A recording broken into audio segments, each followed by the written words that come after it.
নমস্কার। আজ আমি আপনাদেরকে গীতার পঞ্চম অধ্যায় কর্ম সন্ন্যাস যোগ পাঠ করে শোনাব। অর্জুন বললেন, হে কৃষ্ণ, আপনি কর্ম সন্ন্যাস এবং কর্মযোগ উভয়েরই তো প্রশংসা করছেন। অতএব এই দুটির মধ্যে যেটি আপনার পক্ষে নিশ্চিতরূপে কল্যাণকর তা বলুন। ভগবান শ্রীকৃষ্ণ বললেন, কর্ম সন্ন্যাস এবং কর্মযোগ উভয়ই কল্যাণকর, কিন্তু কর্ম সন্ন্যাস অপেক্ষা কর্মযোগ সহজ হওয়ার শ্রেষ্ঠ। হে অর্জুন, যিনি কারোর প্রতি দ্বেষ করেন না এবং কোনো কিছুর আকাঙ্ক্ষা করেন না, সেই নিষ্কাম কর্মযোগীকে নিত্য সন্ন্যাসী বলে জানবে। কারণ রাগ দেশরূপ দ্বন্দ্ব রহিত পুরুষ অনায়াসে সংসার বন্ধন হতে মুক্ত হন।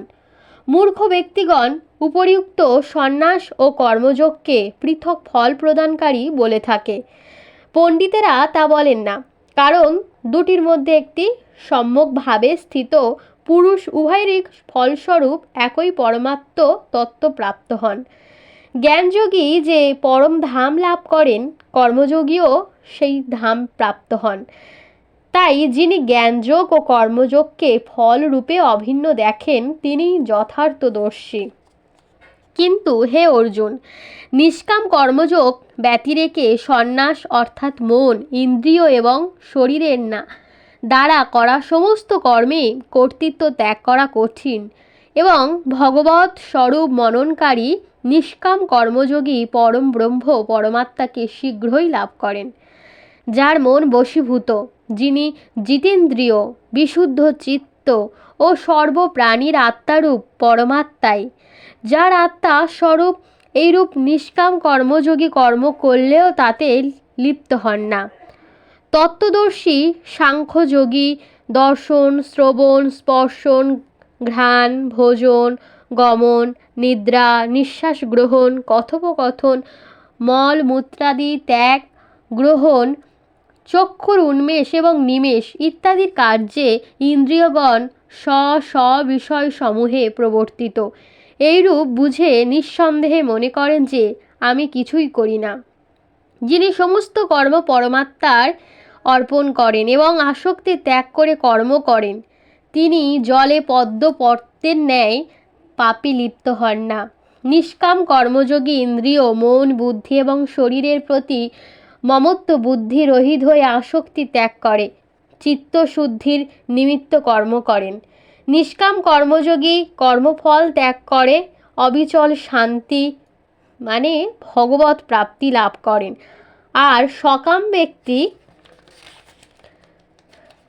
কামনাবশত ফলে আসক্ত হয়ে বদ্ধ হন। বশীভূত অন্তঃকরণযুক্ত সাংখ্যযোগের আচরণকারী পুরুষ কর্ম না করে বা না করিয়ে নবদ্বারযুক্ত দেহে সমস্ত কর্ম মনে মনে ত্যাগ করে আনন্দে সচ্চিদানন্দ ঘন পরমাত্মার স্বরূপে স্থিত থাকেন।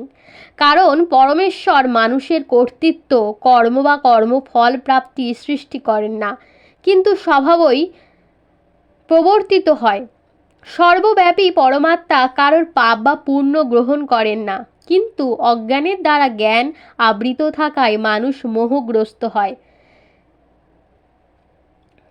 আত্মজ্ঞান দ্বারা অন্তঃকরণের অজ্ঞান যাদের বিনষ্ট হয়েছে, তাদের সেই জ্ঞান সূর্যের ন্যায় সচ্চিদানন্দঘন পরমাত্মাকে প্রকাশিত করে।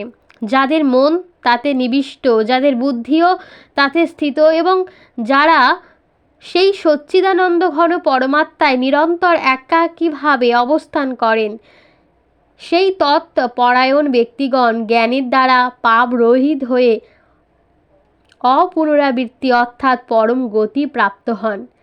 ব্রহ্মজ্ঞানীগণ বিদ্যা ও বিনয়যুক্ত ব্রাহ্মণে, গো, হস্তি, কুকুর তথা চণ্ডালেও সমদর্শী হন।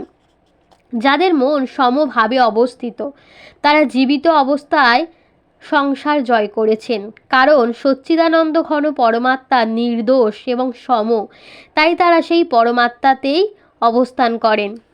যারা প্রিয় বস্তু লাভ হৃষ্ট হন না এবং অপ্রিয় বস্তু প্রাপ্ত হলে উদ্বিগ্ন হন না, স্থির বুদ্ধি সংশয় রহিত, এইরূপ ব্রহ্মবেত্তা পুরুষ সচ্চিদানন্দ ঘন পরব্রহ্ম পরমাত্মাতে নিত্যস্থিত। বাহ্য বিষয়ে অনাসক্ত পুরুষ আত্মায় যে শাশ্বত আনন্দ আছে তা লাভ করেন। অতঃপর সচ্চিদানন্দ ঘন পরব্রহ্ম পরমাত্মার ধ্যান রূপ যোগে অভিন্নভাবে স্থিত হয়ে তিনি অক্ষয় আনন্দ অনুভব করেন। ভোগ যদিও বিষয় লোকের কাছে সুখরূপে ভাসিত হয়, কিন্তু আসলে তা দুঃখেরই হেতু। এর আদি অন্ত আছে, অর্থাৎ এ অনিত্য। সেই জন্য হে অর্জুন, বুদ্ধিমান বিবেকশীল পুরুষ তাতে রত হন না। যিনি দেহ ত্যাগ করবার পূর্বে কাম ক্রোধ হতে উৎপন্ন বেগ সহ্য করতে সক্ষম হন, তিনিই যোগী এবং সুখী। যিনি অন্তরাত্মাতেই সুখযুক্ত, আত্মারাম এবং আত্মাতেই জ্ঞানযুক্ত, সেই সচ্চিদানন্দ ঘন পরব্রহ্ম পরমাত্মার সঙ্গে একীভূত সাংখ্যযোগী ব্রহ্ম নির্মাণ প্রাপ্ত হন। যার সমস্ত পাপ দূর হয়েছে, সমস্ত সংশয় জ্ঞান দ্বারা ছিন্ন হয়েছে, যিনি সর্বভূত রহিতে রত, সংযত চিত্ত এবং নিশ্চলভাবে পরমাত্মাতে স্থিত, সেই ব্রহ্মবেত্তা পুরুষ শান্ত স্বরূপ ব্রহ্মকে প্রাপ্ত হন। কাম ক্রোধ হতে মুক্ত সংযত চিত্ত ব্রহ্মদর্শী জ্ঞানী পুরুষের সর্বদিক পরিপূর্ণ করে শান্ত পরব্রহ্মে স্থিত আছেন। বাহ্য বিষয়যোগের চিন্তা না করে তাকে বাইরে ত্যাগ করে, চোখের দৃষ্টি ভ্রু মধ্যে স্থাপন করে, নাসিকার মধ্যে বিচরণশীল প্রাণ ও অপান বায়ুকে সম করে এবং ইন্দ্রিয় মন ও বুদ্ধিকে সংযত করে, ইচ্ছা ভয় ও ক্রোধ শূন্য হয়ে যে মোক্ষপরায়ণ মুনি সর্বদা বিরাজ করেন, তিনিই মুক্ত থাকেন। আমার ভক্ত আমাকে সমস্ত যজ্ঞ ও তপস্যার ভোক্তা, সর্বলোকের মহেশ্বর, ঈশ্বরেরও ঈশ্বর এবং সকল প্রাণীর সুহৃদ অর্থাৎ স্বার্থরহিত দয়ালু প্রেমিক, এইরূপ তত্ত্ব জেনে শান্তি লাভ করেন। ওম তৎসৎ। শ্রীমদ্ ভগবদ্ গীতারূপী উপনিষদ তথা ব্রহ্মবিদ্যা বিষয়ক কর্মযোগে যোগশাস্ত্রে শ্রীকৃষ্ণ অর্জুন সংবাদে কর্ম সন্ন্যাস যোগ নামক পঞ্চম অধ্যায় সম্পূর্ণ হলো। নমস্কার। ভুল ত্রুটি হলে ক্ষমা করবেন।